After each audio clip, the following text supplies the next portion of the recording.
ভালো জিনিসটা আল্লাহ রাস্তায় দান করতে হবে, ভালোটা। আমরা অনেকে যেটা করি, সবচেয়ে খারাপটা দান করি। ফর এন এক্সাম্পল, আমের বাগান আছে আপনার, তো আপনি ভাবলেন যে কিছু গরিবদেরকে দান করবেন। তো যেটা করে আমাদের দেশে সবচেয়ে পচা যেগুলো, ওইটার একটা বস্তা করে। ওইটা কেন? ওইটা দান করবে উনি।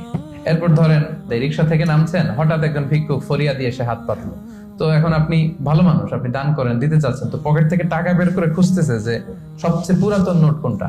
তারপরে দেখবেন যে 5 টাকার স্কচ টেপ দিয়ে লাগানো থাকে না ছেঁড়া নোটগুলো, ওইটা খুঁজে যে ওইটা দিব। তো এইটা যদি করেন, এটা আপনি ভুল করছেন, কারণ এই দানটা বেসিক্যালি আপনি আল্লাহ তাআলাকেই করছেন। কিয়ামতের দিন আল্লাহ বলবে, আমার তুমি খাবার দিলা না, আমাকে পোশাক দিলা না, আমাকে সাহায্য করলা না। বনি আদম বলবে, আল্লাহ বলেন কি? আপনি খাবার চাইলে তো সারা দুনিয়ার সব দামি দামি খাবারের বস্তা আপনার কাছে এনে দিতাম, আপনি পোশাক চাইলে তো আমারটাই খুলে দিতাম।